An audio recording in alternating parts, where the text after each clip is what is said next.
Hi everyone, this is CBSE and I am your science educator. I am back with the another session on the topic chemical reactions and equations. Now, I hope that you remembered कि हमने last class में क्या-क्या topics discuss किए थे. We have seen the different characteristic of a chemical reactions. कि एक chemical reaction में state change हो रहा था, किसी chemical reaction में heat evolve हो रहा था. बहुत सारे chemical reactions ऐसे होते हैं जिनमें gaseous प्रोडक्ट इवॉल्व होते हैं और कुछ ऐसे रिएक्शंस भी होते हैं जिनमें प्रेसिपिटेट का फॉर्मेशन होता है. ये सारी चीज हमने लास्ट क्लास में डिस्कस की थी. So if you have missed the last session, just what you have to do, you have to go back and you have to click on that particular video and you are going to see that video. Clear? Okay, so now let's quickly start the session. Now, first of all, any guesses what we are going to learn today? Yes, we are going to learn about the chemical equations. Now, this topic seems to be very easy, right? Chemical equations क्या होते हैं? सिर्फ equation ही तो लिखना है. But इस topic में what we are going to learn is that कि chemical equations को एक proper format में कैसे लिखते हैं. केमिकल इक्वेशंस में हम क्या क्या एक्स्ट्रा इंफॉर्मेशन को रिप्रेजेंट कर सकते हैं, किस तरह से केमिकल इक्वेशन जो है हमारी केमिस्ट्री को इजी बनाता है. So these all things will be discussed in this session. So I hope that you all are ready and take out your notebook, take out your pen and let's start the session. So first of all, before starting the chemical equation हमें पता होना चाहिए कि chemical equation का definition क्या होता है. So let's read out this definition. Here it is written that chemical equations क्या है. केमिकल इक्वेशन एक मेथड है. किसका मेथड? Representing a chemical reactions. If suppose that हमें एक केमिकल रिएक्शन को रिप्रेजेंट करना है तो हम केमिकल इक्वेशंस के हेल्प से रिप्रेजेंट कर सकते हैं. ना इन केमिकल इक्वेशंस में क्या क्या चीजें रहेंगी? This chemical equation will contain symbols and the formula of what? Of the substance which is involved in the chemical reaction. So this is known as chemical equation. I know definition से चीजें थोड़ी clear नहीं होती ना, इसीलिए तो examples बने हैं.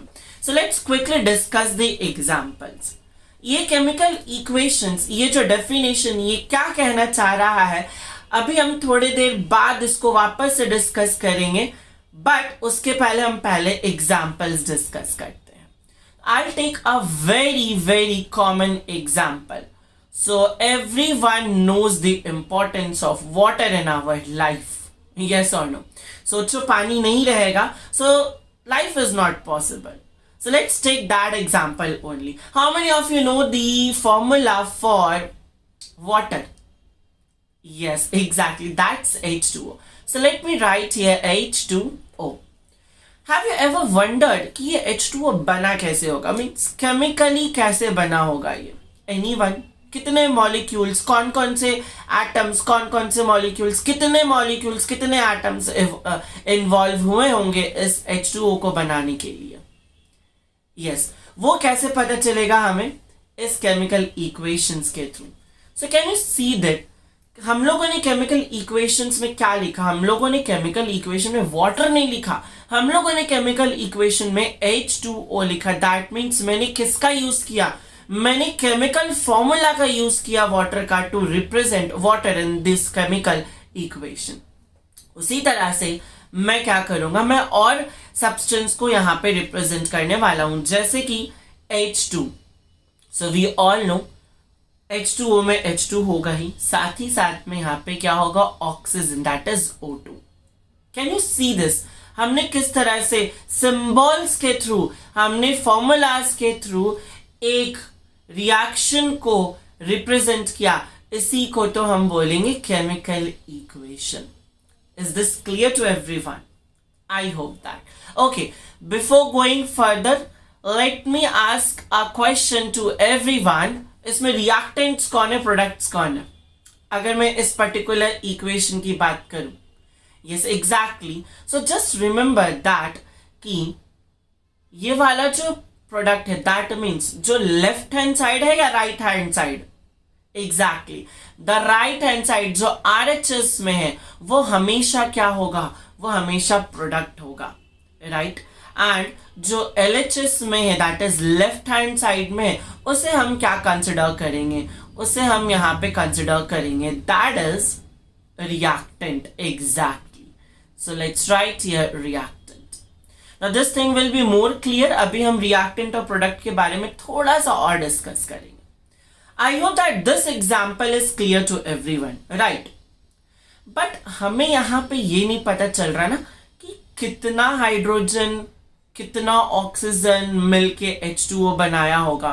अगर हम पता करने की कोशिश भी करते हैं तो यहाँ इस H2O को देखो, इस H2O में सिर्फ एक ऑक्सीजन है. बट अगर हम रिएक्टेंट साइड में ऑक्सीजन को देखते तो यहाँ पे दो ऑक्सीजन है, तो एक ऑक्सीजन कहाँ चला गया, राइट. सी सो हम कभी भी, अगर हमें कभी भी देखना है कि कितने मॉलिक्यूल्स, कितने मोल्स या कितने एटम्स रिएक्ट करके प्रोडक्ट बना रहे, तो हम इस रिएक्शन से नहीं बताएंगे. हम क्या करेंगे, what we are going to do is that we are going to balance this reaction. कोई भी रिएक्शन है, अगर हमें पता करना है कि उसमें कितना प्रोडक्ट्स, किस रिएक्टेंट से कितना प्रोडक्ट्स बन रहा है, तो first of all we have to balance that particular reaction. So उसके लिए हम क्या करते हैं, इस रिएक्शन को एक बार बैलेंस कर लेते हैं. कैसे बैलेंस करेंगे, सी यहाँ पे हमें कितना ऑक्सीजन चाहिए, 2 चाहिए, है ना, 2 ऑक्सीजन चाहिए. क्यों, क्योंकि रिएक्टेंट साइड में भी 2 ऑक्सीजन है. तो क्या मैं ऐसे कर सकता हूँ, शुड आई राइट 2H2O. देखो ऑक्सीजन 2 हो गया, राइट. बट प्रॉब्लम क्या हुआ, यहाँ पे हाइड्रोजन 4 हो गया. तो मैं क्या करूंगा, मैं इस तरफ दैट इज रिएक्टेंट के साइड हाइड्रोजन को 2 से मल्टीप्लाई कर दूंगा. नाउ ये क्या हो गया, ये जो मैंने लिखा ये एक बैलेंस्ड केमिकल रिएक्शन है. डोंट वेरी, अभी बैलेंसिंग अगर नहीं भी समझ में आए ना, सो इसके लिए हम एक प्रॉपर सेशन रखेंगे, right. So let's write here balanced chemical reaction.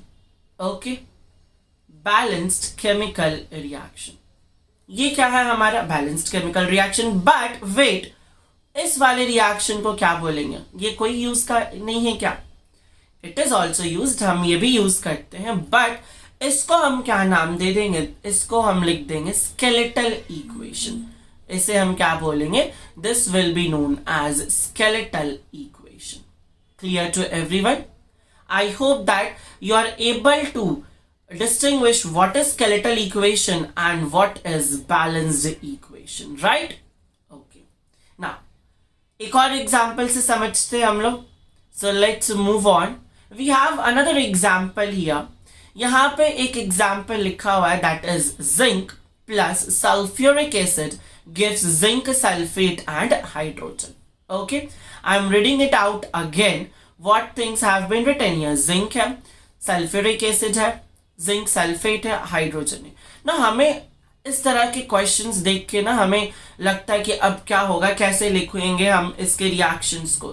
सो अगर आपको भी कंफ्यूजन ऐसा होता है सल्फ्यूरिक एसिड देख के, जिंक सल्फेट देख के, तो इस कंफ्यूजन को दूर कैसे करना है, हमें धीरे धीरे एलिमेंट्स के फॉर्मूला याद करने, सिंबल्स याद करने. अगर तुम्हें पता है कि जिंक को किस सिंबल से रिप्रेजेंट करते हैं तो हम तुरंत यहाँ पे Zn लिख सकते हैं. इफ यू नो दैट हम सल्फ्यूरिक एसिड को कैसे रिप्रेजेंट करते हैं, सो हम तुरंत यहाँ पे सल्फ्यूरिक एसिड का फॉर्मूला लिख लेंगे. And what is the formula for the sulphuric acid guys, anyone? Yes, that is H2SO4. Now next we have zinc sulphate. Zinc sulphate में जिंक तो रहेगा ही, राइट. और सल्फेट क्या होता है, सल्फेट होता है SO4. SO4 की वैलेंसी क्या होती है, -1. जिंक की वैलेंसी क्या होती है,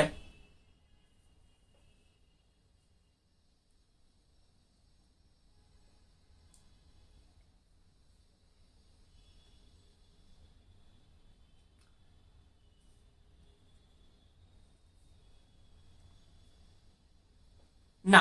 अब आता है यहाँ पे zinc sulphate. So zinc sulphate का फॉर्मूला क्या हो जाएगा, ZnSO4. and we know about the hydrogen, right? That is H2. अब क्या हुआ, अभी जो हम लोगों ने लिखा वो कौन सा रिएक्शन था? बैलेंस्ड है क्या? नहीं, दिस इज नॉट बैलेंस्ड. ये कौन सा रिएक्शन है? ये हमारे स्केलेटल रिएक्शन है. So let's write here skeletal reaction. But ऊपर वाला कौन सा रिएक्शन है? ऊपर वाले रिएक्शन को हम बोलते हैं word reaction. This is known as word reaction. Okay, again अगर मैं पूछूं कि इनमें रिएक्टेंट कौन है और इनमें प्रोडक्ट्स कौन है, so I think that you all will able to distinguish it very easily, right? So reactants कौन है यहाँ पे? जिंक. साथ में कौन है? H2SO4. प्रोडक्ट्स क्या हो जाएगा यहाँ पे? ZnSO4, that is zinc sulphate plus H2. Clear? Now one more thing is that कि हमें केमिकल रिएक्शंस को केमिकल इक्वेशन से बदलने की क्या जरूरत पड़ेगी? What is the need of chemical equation? हम ऐसे भी तो लिख सकते हैं zinc plus sulphuric acid. It is also easily understandable. Anyone just think about it, क्यों हमें जरूरी पड़ा ये? एग्जैक्टली अब हमारे पास बहुत बड़े बड़े नाम होते हैं, right? Zinc sulphate, sulphuric acid. Rather than writing so much big names of the chemicals, we can write that in the form of symbols. अब जब हम उसको symbols में लिख रहे तो हमारा टाइम बच रहा है, बहुत easily understandable है. हमें इससे ये भी पता चल जाता है कि कितना मॉलिक्यूल्स रिएक्ट करके कितने मॉलिक्यूल्स का प्रोडक्ट बना रहा है. सो ये सारी चीज जो है केमिकल इक्वेशंस में मिल जाती है. That's why we use chemical equations instead of writing chemical reaction, that is word reaction. Clear? Okay. ना अब थोड़ा सा हम और इस टॉपिक पे डिस्कस करेंगे और आगे डिस्कस करने पे हमें यहाँ पे न्यू इंपॉर्टेंट पॉइंट्स हमें जानना है कि एक केमिकल इक्वेशंस को लिखने के लिए हमें क्या क्या पॉइंट्स का ध्यान रखना चाहिए. So let's see. Now, there are some important points जिसका हमें ध्यान रखना होगा whenever we are writing the chemical equations. First one is that हम physical state को mention करेंगे कि whether substance is solid, liquid or gas. Second thing हम ये represent कर सकते हैं कि exothermic reaction हो रहा है या endothermic reactions. And the third one which can be written that conditions, किस condition में हम उस reactions को कर रहे हैं. So one by one, we are going to discuss everything in detail. So first of all, we have what? We have the physical state. Now this is very easy. अगर मान लो let's suppose that there is a substance which is solid and that is taking part in a chemical reaction, तो उस substance के just बगल में हम small letter से S denote कर देंगे. Okay. Now next we move forward. अगर कोई liquid substance, कोई ऐसा सब्सटेंस जो लिक्विड स्टेट में है तब पार्टिसिपेट कर रहा है केमिकल रिएक्शन में, तो हम उसको इक्वेशन में किस तरह से रिप्रेजेंट करेंगे? That is small l. And in the same way if we have a gaseous substance तो हम उसको कैसे रिप्रेजेंट करेंगे? स्मॉल जी से. Now one more thing which we have to know is that to indicate aqueous solution.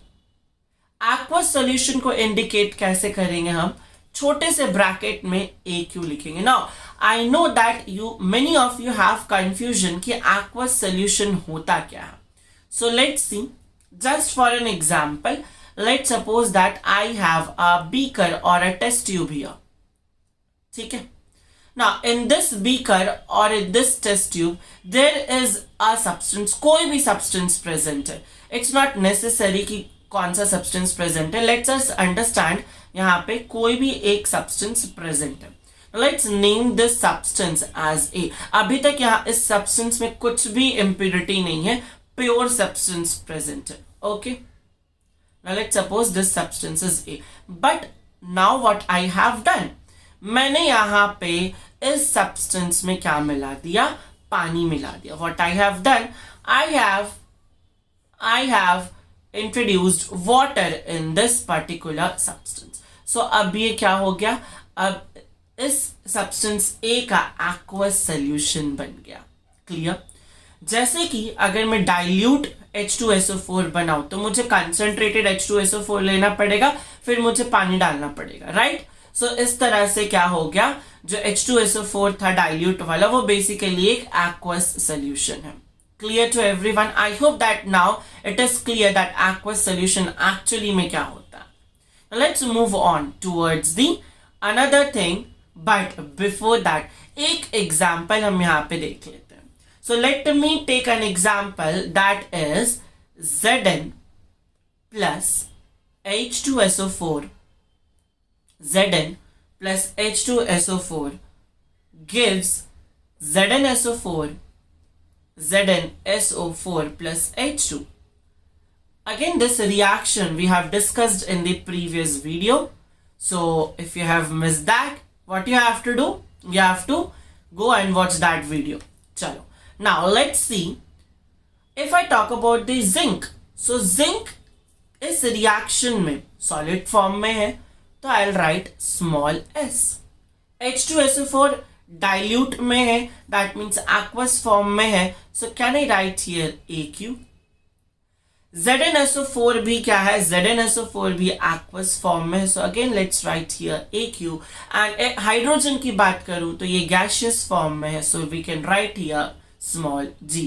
And साथ ही साथ में हम इसको एक अपवर्ड एरो से भी रिप्रेजेंट कर सकते हैं. सो नाउ यहाँ पे हमारा जो रिएक्शन है, इसमें पूरी की पूरी फिजिकल स्टेट जो है वो मेंशन हो गई है. Now let's move on towards the next thing, that is exothermic या endothermic. Now we all know about the exothermic and endothermic reactions, right? Exothermic reactions जिसमें heat जो है वो क्या हो रही है, रिलीज हो रही है, और endothermic reactions ऐसे reactions होते हैं जिसमें heat जो है वो absorb हो रही है. Yes? Okay. So now let's move on with the examples of exothermic reactions. Again we have the same thing, that is Zn plus H2SO4 gives ZnSO4 plus hydrogen. Now see, if I talk about the Zn, तो यहाँ पे वापस से हम equation को थोड़ा और complete कर लेते, थोड़ा और इंफॉर्मेटिव बना लेते हैं यहाँ पे. सो let's write here aqueous. Okay, यहाँ पे क्या हो जाएगा, this will be what, this will B aqueous. Now if I talk about the aqueous, तो हमारा H2SO4 क्या है, यहाँ पे डाइल्यूट है. Now next is about the ZnSO4. ZnSO4 भी क्या है, यहाँ पे एक्वस है. एंड H2 क्या है, H2 इज गैस, राइट. अब जब भी ये रिएक्शन होता है, जब कभी भी हम H2SO4 और जिंक को रिएक्ट करते हैं, तो हमें हीट मिलती है. अब इस हीट को कैसे रिप्रेजेंट करना है, अगर कोई भी रिएक्शन से हमें हीट मिल रही है, तो हमें क्या करना है, सबसे लास्ट में that is right hand side में हमें एनर्जी लिख देना है. क्या लिख देना है हमें, energy. From this it is easily understandable कि जो रिएक्शन हो रहा है वो क्या है, एक्सोथर्मिक, और उसमें हीट जो है वो रिलीज हो रही है. Clear? Now let's take an example of endothermic reaction. ना एंडोथर्मिक रिएक्शन का एक बहुत ही अच्छा एग्जांपल हमारे एनवायरनमेंट में है, that is photosynthesis. Now let's see, I think so many of you knows about the equation of photosynthesis, right? So let's write here. It is what it is, 6 CO2 plus we need what? Do we need water? Exactly. So let's write here 6 H2O, and this water and H2O forms what? It forms C6H12O6 plus oxygen. ना यहाँ पे इस reaction में हमें पता है this reaction needs sunlight, that means कहीं ना कहीं सनलाइट की जो एनर्जी है वो यूज हो रही है. That means what, it is absorbing the energy. इसको हम कैसे रिप्रेजेंट करेंगे, this can be represented as like this. हम क्या कर सकते हैं, हम रिएक्टेंट साइड में भी यहाँ पे लिख सकते हैं plus energy, that means we are giving energy.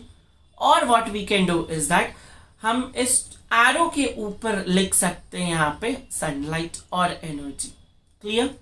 So it is easily understandable that हमें एनर्जी देना पड़ रहा है, तब जाके रिएक्शन हो रही है. So this represents the endothermic reaction. और एक एंडोथर्मिक रिएक्शन को कैसे रिप्रेजेंट करना है, now I believe that you know that. Clear?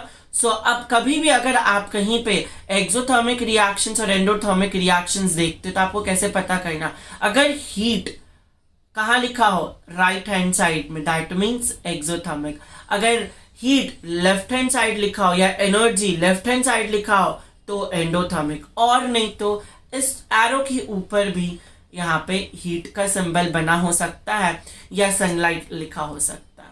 Now what is the symbol of heat? Anyone knows? Anyone? Okay. So the symbol for the heat is this triangle. अगर equations में कहीं पे हमें triangle दिखे, so we have to know that ये triangle heat को represent कर रहा है. Now let's move on and let's see that third thing which we need to have in the reaction is that conditions. किस condition में हम reaction को करवा रहे हैं? Let suppose there is a particular reaction, कोई भी एक रिएक्शन ले लेते हैं हम. Let see A plus B gives what? It gives C plus D. Just a random reaction. अब कंडीशन इस रिएक्शन में क्या है? मान लो कि अगर हम 200 जूल्स ऑफ एनर्जी नहीं देंगे तो ये रिएक्शन नहीं होगा. So I have to write 200 joules of energy. साथ ही साथ में ये रिएक्शन ये भी बोलता है कि तुम्हें मेरे को 2 atm प्रेशर भी देना पड़ेगा. सो ठीक है, चलो ये भी मैं लिख देता हूं.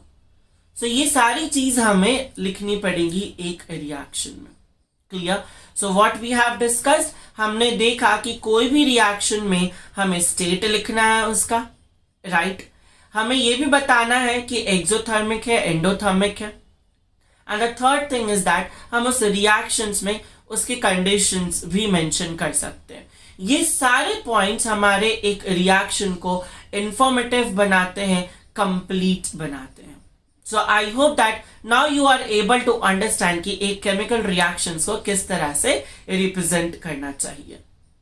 Now we have learned the chemical equations कि किस तरह से केमिकल इक्वेशंस को लिखना चाहिए. We have to know the different types of chemical equations. The first one here we are going to discuss will be the balanced chemical reactions or equations, and the second one will be unbalanced chemical equations. So सबसे पहले हम balanced chemical equations की definition check कर लेते हैं. So ये क्या बोलता है? It says that the equation in which the number of atoms of all the molecules is equal on both sides. मतलब जितने भी मॉलिक्यूल्स रिएक्शन में पार्टिसिपेट कर रहे हैं उनका नंबर LHS में भी और RHS में भी, दोनों में क्या होना चाहिए? इक्वल होना चाहिए. इस तरह के रिएक्शंस को हम बैलेंस्ड केमिकल रिएक्शंस बोलते हैं. एंड अगेन डेफिनेशन से तो चीजें क्लियर होती नहीं. So for that we have what? We have an example. So let's write here. Let's take the previous examples only, that is H2 plus O2 gives H2O. This is what? क्या ये balanced है? Let's check it. कैसे check करना ये balanced है या नहीं? देखो यहाँ पे हम क्या करेंगे? We'll write like this. LHS लिख लेंगे. We'll write RHS. LHS में हाइड्रोजन कितना है? That is 2. LHS में ऑक्सीजन कितना है? 2. RHS में हाइड्रोजन कितना है? दैट इज 2, बट ऑक्सीजन कितना है? 1. सो क्या ये बैलेंस्ड है? Is this reaction balanced? No, this reaction is not balanced. So इसको अब हम बैलेंस करेंगे. So let's check here. If I talk about, I'm going to write the equation again. After that हम इसको बैलेंस करते हैं. अब इसको बैलेंस करने के लिए हमें क्या करना पड़ेगा? इस ऑक्सीजन को 2 करना पड़ेगा, राइट? सो 2 करने के लिए क्या हम यहाँ पे 2 से मल्टीप्लाई कर दे? Exactly we can do that, है ना? सो लेट्स सी हियर, हम लोगों ने यहाँ पे 2 से मल्टीप्लाई कर दिया. सो क्या हो गया यहाँ पे? Let's see here. LHS और RHS में क्या क्या चीजें चेंज हुई हमें ये चेक करना होगा. First of all let's talk about the hydrogen. Hydrogen LHS में कितना है? 2. RHS में हाइड्रोजन कितना है? अब तो ये 4 हो गया. Let's talk about the oxygen. Oxygen में, ऑक्सीजन RHS LHS में कितना है? सो अगर मैं LHS की बात करूं, so it is what it is 2. And if I talk about the RHS, सो यहाँ पे भी कितना है? 2. ऑक्सीजन तो बैलेंस हो गया, बट हाइड्रोजन नहीं हुआ. सो हाइड्रोजन को बैलेंस करने के लिए हमें क्या करना पड़ेगा? यहाँ पे 2 हाइड्रोजन और डालने पड़ेंगे. So can I do like this? Is it now balanced? अब चेक करते हैं हाइड्रोजन का नंबर वापस से. So let us erase this first, उसके बाद चेक करते 2. ना देखो हाइड्रोजन कितना हो गया? यहाँ पे 4 हो गया. 2 into 2 4, so let's write here 4. और यहाँ पे भी हाइड्रोजन कितना है? 4. So this is what, this is the balanced chemical equation, right? अब हमें बैलेंस्ड केमिकल इक्वेशन से पता कैसे चलता है, या बैलेंस्ड केमिकल इक्वेशंस हमें रिप्रेजेंट क्या करता है? बैलेंस्ड केमिकल इक्वेशंस हमें ये बताता है कि मास जो है दोनों तरफ क्या है? इक्वल है. That means H2 plus O2 का जो भी मास होगा वही मास होगा H2O का भी. Clear to everyone? So this is what balanced chemical equation represents. Now this is very much important because balanced chemical reaction से ही हम आगे बहुत सारी चीजें पढ़ने वाले हैं. So I hope that तुम्हें balanced chemical reaction पता हो गया होगा कि होता क्या. हालांकि हम बैलेंसिंग कैसे करते हैं एग्जैक्टली वो हम अगले सेशन में सीखेंगे, बट बिफोर दैट एक बार अनबैलेंस्ड केमिकल रिएक्शंस को भी देख लेते हैं. सो अनबैलेंस्ड केमिकल रिएक्शंस क्या होता है? जिसमें नंबर ऑफ एटम्स जो है, मॉलिक्यूल्स के जो नंबर ऑफ एटम्स है वो दोनों साइड इक्वल ना हो. जैसे लेट्स टेक एन एग्जाम्पल, कोई भी एग्जाम्पल अगर हम यहाँ पे लेते हैं. So let's see N2 plus H2 gives NH3. सो क्या हो रहा है यहाँ पे? इस साइड में दैट इज LHS साइड में नाइट्रोजन कितना है? The number of nitrogen in LHS side is 2. RHS में कितना है? 1. इन द सेम वे अगर मैं हाइड्रोजन की बात करूं, सो हाइड्रोजन कितना है LHS में? 2. And NH3 that is ammonia में दैट इज RHS में कितना है? Hydrogen 2. Right? So this is what unbalanced reaction looks like. इसी अनबैलेंस्ड रिएक्शन को हम स्केलेटल रिएक्शंस भी बोलते हैं. Yes, you heard it right. Unbalanced reaction को ही क्या बोलते हैं? Skeletal reaction. So let's write here this is only known as skeletal reaction. So now I hope that it is clear to everyone that हम chemical equations को कैसे represent करेंगे और balanced and unbalanced reactions क्या होता है. And the next session we are going to learn that एक equation को balance कैसे करते हैं. I hope that आज के सेशन में जितने भी concepts है आपने उसको crystal clear समझ लिया हो. But अब क्या करना है? concept समझने के बाद we have to make short.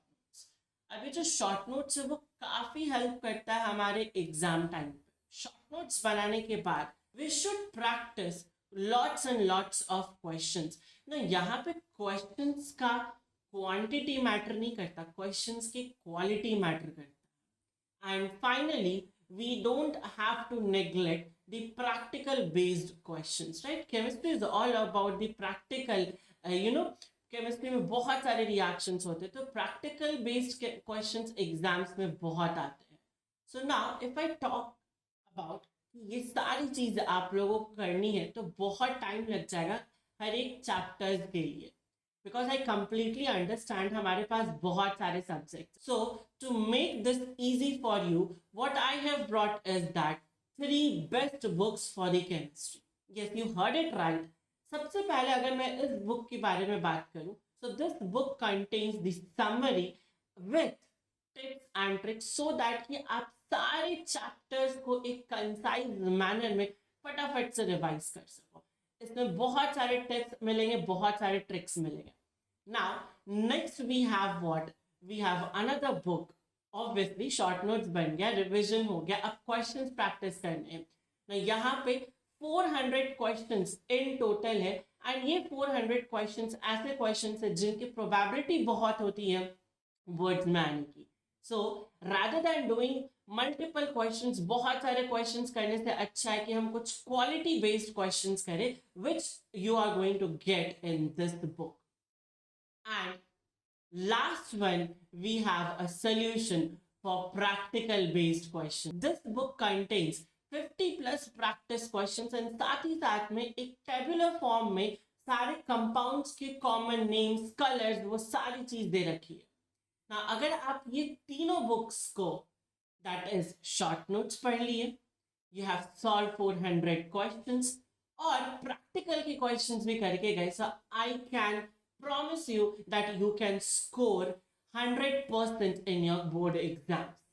Now, from where you have to access this book? The link will be provided in the description. You can go to Amazon and you can purchase this book. So till then, bye bye everyone, and do revise the session. Thank you.